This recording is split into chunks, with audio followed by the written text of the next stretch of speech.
Boa tarde, colegas internautas do Facebook e do YouTube. Aqui Marcos Valério Rocha em nosso canal Aclarando Caminhos em Casa. Hoje continuaremos nosso estudo bíblico do Evangelho de Marcos, de uma forma muito tópica, como dizemos, apenas para situar ele na Sagrada Escritura, né? Com referências a outros livros para que se aprofunde um estudo bíblico maior. Fizemos de Marcos porque o Evangelho é mais antigo, como dissemos, e o Novo Testamento é o livro mais antigo, perdendo apenas para a Carta de São Paulo aos Tessalonicenses. Vamos continuar a leitura. E aproximou-se dele um leproso que, rogando-lhe e pondo-se de joelho diante dele, lhe dizia: Se queres bem, podes limpar-me. E Jesus, movido de grande compaixão, estendeu a mão e tocou, e disse-lhe: Quero ser limpo. E tendo ele dito isso, logo a lepra desapareceu e ficou limpo. E advertindo-o severamente, logo que se despediu: Olha, não digas nada a ninguém, porém vai mostrar-te ao sacerdote e oferece pela tua purificação o que Moisés determinou para lhe servir de testemunho. A cura de um paralítico. E alguns dias depois entrou outra vez em Cafarnaum e soube-se que estava em casa. E logo se juntaram tantos que nem ainda nos lugares junto às portas eles cabiam, e anunciava-lhes as palavras. E vieram ter com ele conduzido um paralítico, trazido por 4. E não podendo aproximar-se dele por causa da multidão, descobriram o telhado onde estava e, fazendo um buraco, baixaram o leito em que jazia o paralítico. E Jesus, vendo-lhes a fé, disse ao paralítico: Filho, perdoados estão os teus pecados. E estavam ali assentados alguns dos escribas que razoavam em seu coração, dizendo: Por que diz essa blasfêmia? Quem pode perdoar os pecados senão Deus? Vamos olhar aqui só rapidamente.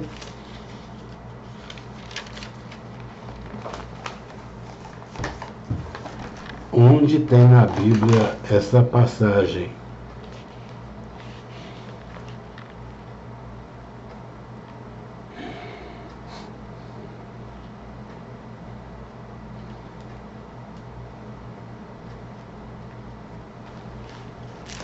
Marcos, capítulo 2,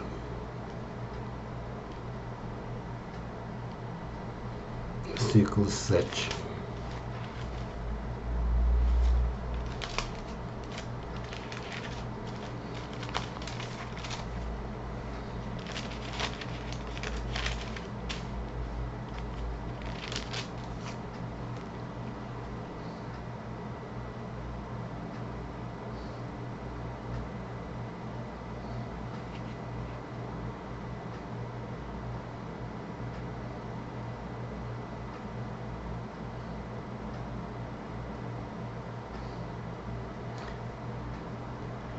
Indicando o livro de Daniel 7-13.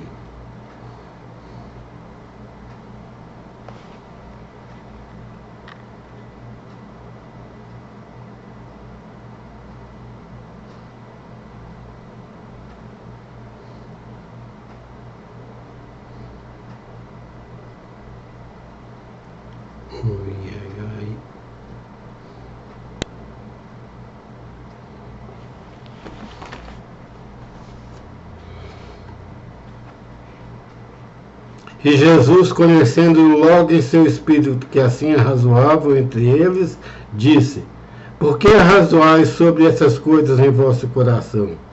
Que é mais fácil dizer ao paralítico: Estão perdoados os teus pecados, ou dizer-lhe: Levanta-te e anda. Ora, para que saibas que o Filho do Homem tem na terra poder para perdoar os pecados, disse ao paralítico: a ti te digo, levanta-te, toma do leito e vai à tua casa. Levantou-se, tomando logo o leito, saiu em presença de todos, de sorte que todos se admiravam e glorificavam a Deus, dizendo: nunca vimos nada igual. A vocação de Levi.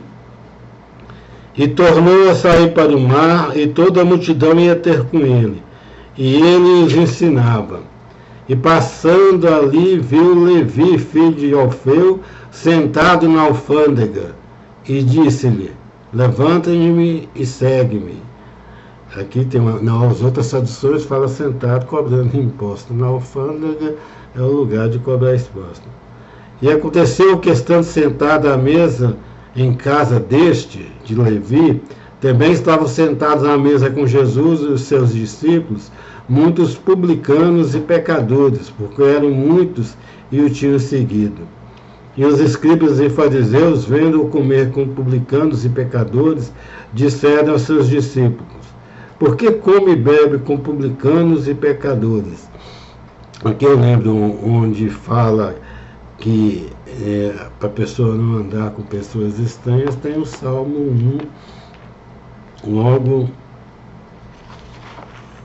em seus inícios, que não senta com os zombadores. E tem outras passagens para a pessoa não andar. Até hoje ainda tem essa coisa, né, para alguns tipos de pessoas que não são tão más, mas as famílias não gostam da companhia. O jejum. Ora, os discípulos de João e os fariseus jejuavam, e foram e disseram-lhe: por que jejum os discípulos de João e dos fariseus, e não jejum os teus discípulos? E Jesus disse-lhes: pode, porventura, os filhos das bodas jejuar enquanto estão com eles o esposo? Enquanto tem consigo o esposo, não podem jejuar. Mas dias virão em que ele será tirado o esposo, então jejuarão naqueles dias. Assim, se a igreja faz uma época de jejum durante a quaresma agora, né? Porque a pessoa física de Cristo, enquanto homem, não existe mais, enquanto a Eucaristia, ela existe, mas não é o corpo inteiro, né? É uma presença mística dada pelo Espírito Santo. Mas dizem: ninguém costura remendo de pano novo em veste velha, porque o mesmo remendo novo, o velho, e a rotura fica maior. Ninguém põe vinho novo em odres velhos, do contrário, o vinho rompe os odres e entorna-se.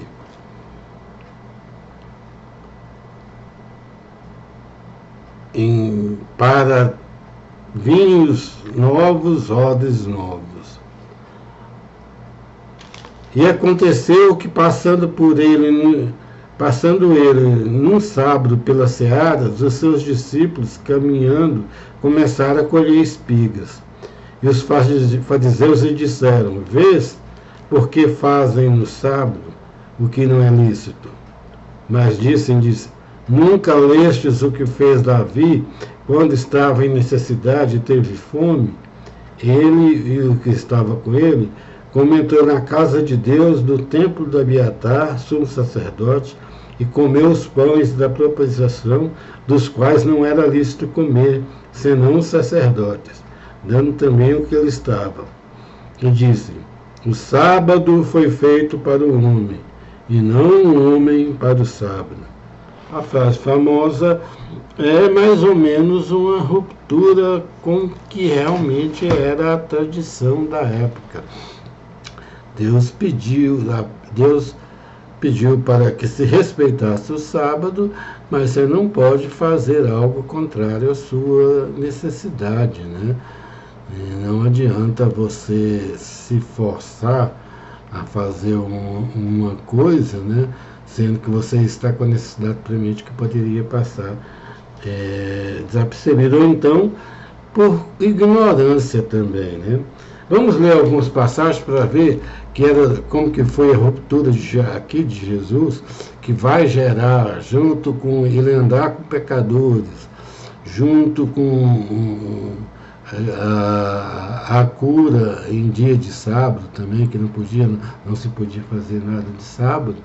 Vamos olhar aqui algumas leituras, cada hora a gente reveza uma Bíblia, a base aqui hoje é a Bíblia evangélica da harpa, tem aqui a Bíblia da Maria, tem uma da Testemunha de Jeová, é bem ecumênico essa leitura. Êxodo 28 a 11.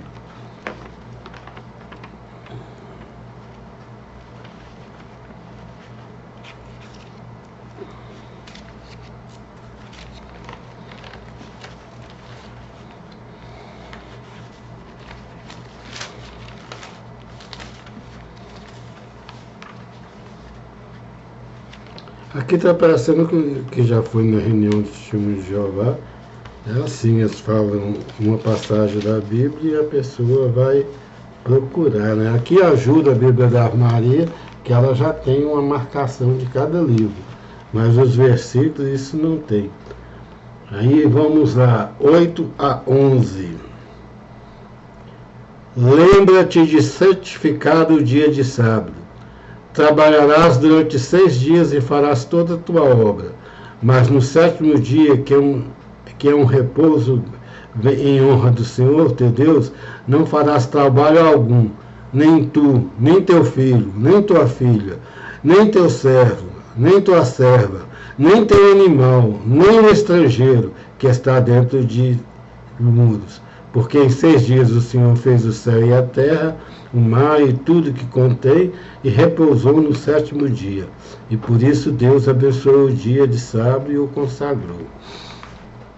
Mas aqui não fala que tem algum castigo, mas na frente vai falar. Capítulo 31, versículo 14 a 17, Êxodo.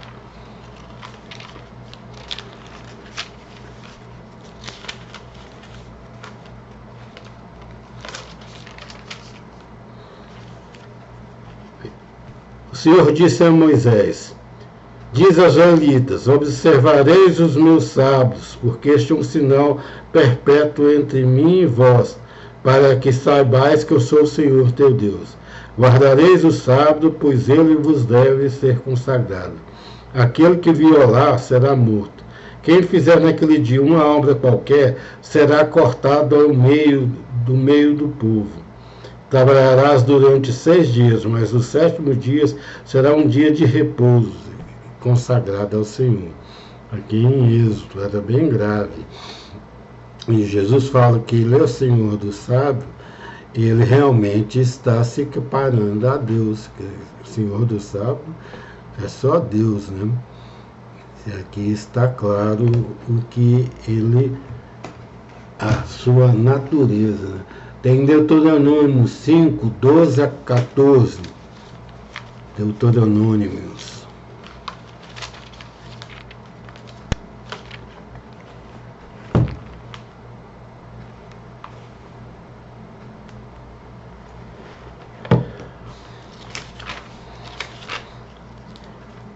Cinco, 12 a 14.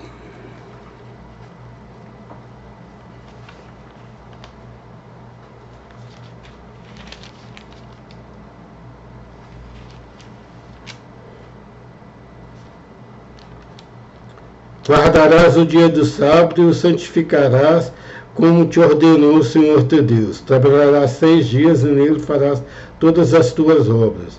Mas no 7º dia, que é o repouso de Deus, não farás trabalho nenhum, nem tu, nem teu filho, nem teu servo. Repete o Êxodo aqui. Em Isaías 58, 13 a 14, agora já mais lá na frente, nos profetas.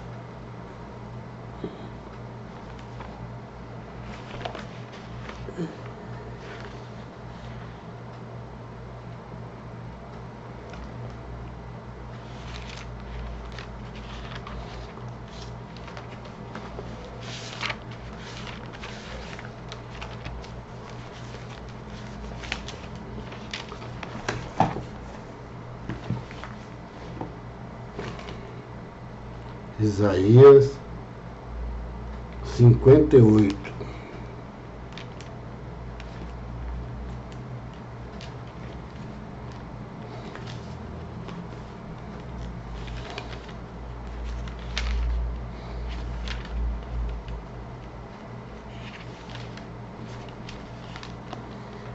Cinquenta e oito, 32 a 36.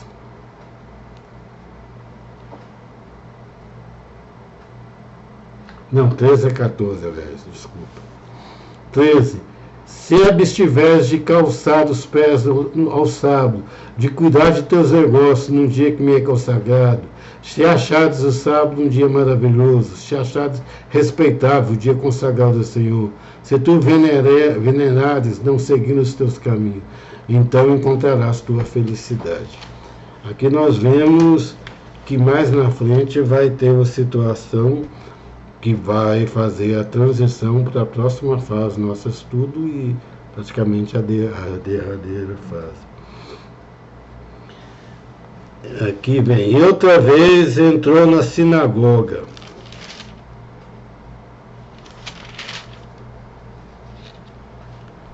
E estava ali um homem que tinha uma das mãos mirrada, e estavam observando se curaria no sábado para o acusarem. E disse-lhe, levanta-te e vem para o meio. E perguntou-lhes, é lícito no sábado fazer o bem ou fazer o mal? Salvar a vida ou matar? E eles calados. E olhando para eles em redor com indignação, condoendo-se da dureza de seu coração, disse ao homem, estende a mão. E ele a estendeu e foi-lhe restituída a mão, sã como outrora. E tendo saído os fariseus, tomaram logo conselho com os herodianos contra ele, procurando ver como o matariam. Aqui já vai fazer a transição para a outra parte e o final, que é a morte de Cristo.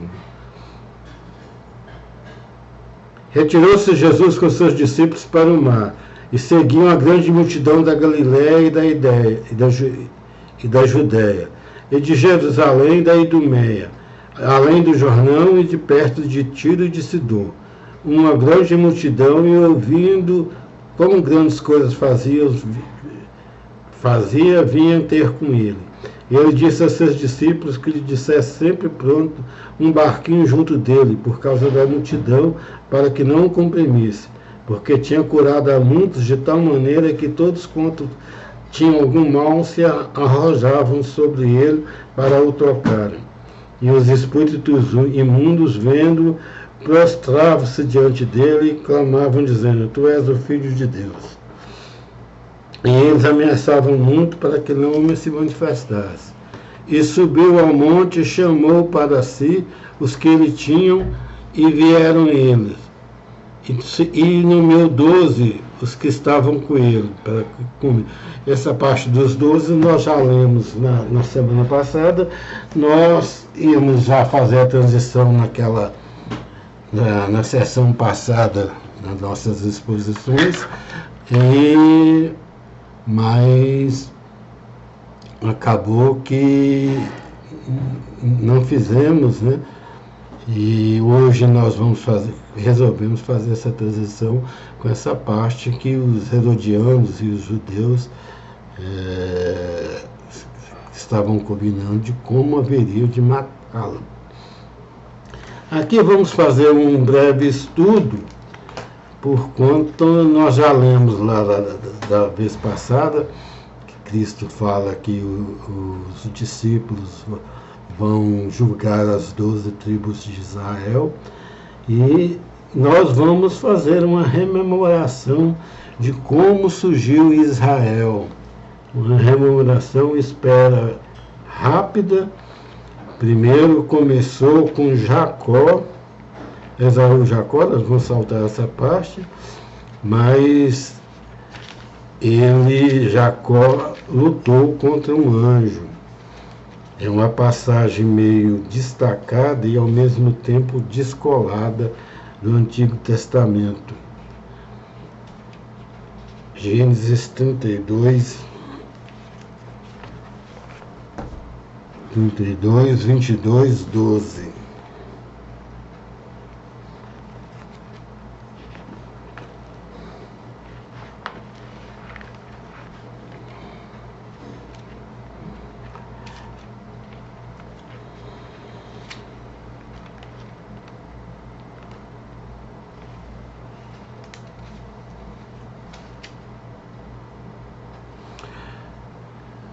Aqui, mas é a passagem que fala que Jacó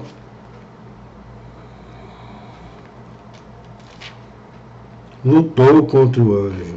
Apareceu uma pessoa e ia sair, essa passagem conhecida, e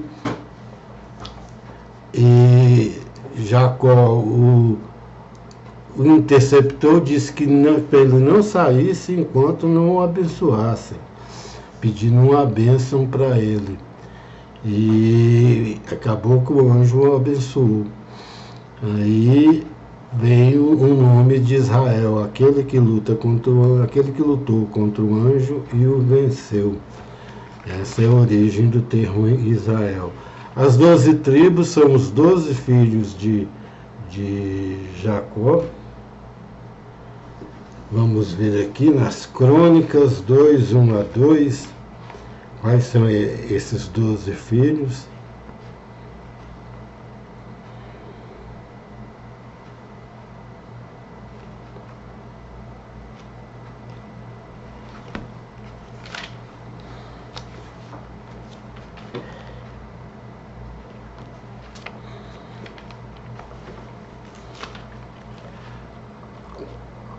Crônicas 2, 1, 2.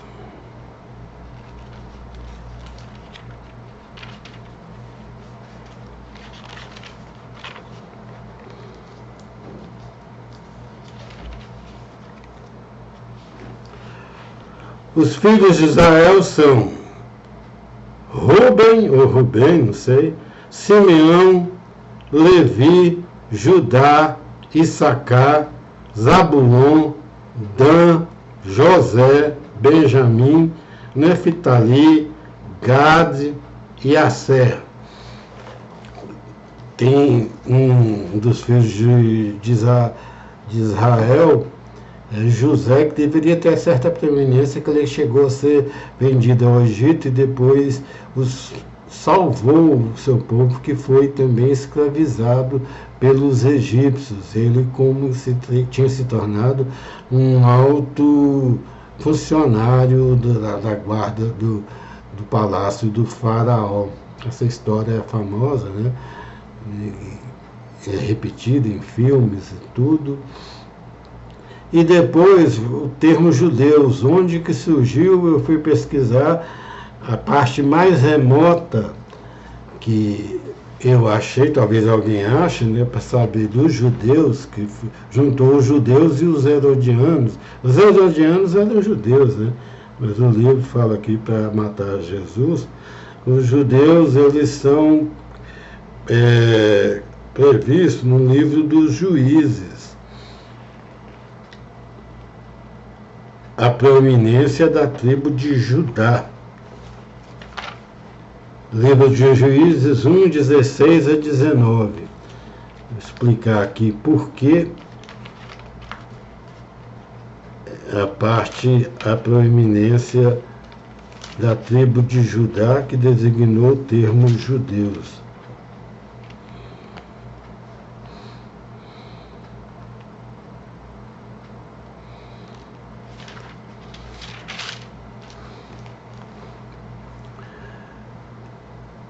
Israel estava cercado por vários outros povos, né, e várias tribos foram lutando, né? Então Judá, aqui no Juízo, logo na introdução, no capítulo 1, ele vai falar da luta de cada tribo. E a tribo que mais tem preeminência foi Judá, como vemos. Judá prosseguiu em sua marcha com Simeão, seu irmão, e derrotaram os cananeus de Safá. Voltaram à cidade ao interdito e ela recebeu o nome de Orma. Judá também tomou Gaza em seu território, bem como Ascalon e Acaron em seu território. O Senhor estava com Judá e ele conquistou a montanha, porém não pôde despojar dos habitantes da planície. Conforme o que Moisés tinha dito, deram Hebron e Caleg, que expulsou dela os 3 filhos de Anak. Os benjaminitas não exterminaram os jebuseus de Jerusalém, por isso os jebuseus habitaram em Jerusalém com benjamitas até o presente. Mas a tribo que mais tinha proeminência nas lutas daquelas guerras intermináveis de Judá, de Israel, era a tribo de Judá, que acabou nomeando, e a partir da tribo de Judá, dessa tribo guerreira, que veio Jessé, e depois de Jessé veio Jesus, a linhagem de Jesus, segundo a Bíblia, apesar de Cristo não ter linhagem. Numa passagem lá das cartas fala que Cristo é sem pai, sem mãe. Cristo é ele, tem o pai dele, tem pai aqui, né, na terra. Tem a mãe dele, sem pai, sem mãe não, sem pai, sem genealogia, quando ele fala, né, do Filho do Homem como sacerdote Melquisedeque. Boa tarde a todos, isso aí são algumas leituras, na próxima vamos encerrar, e sempre com essas intercalações de dicas de como se estudar a Bíblia. Boa tarde.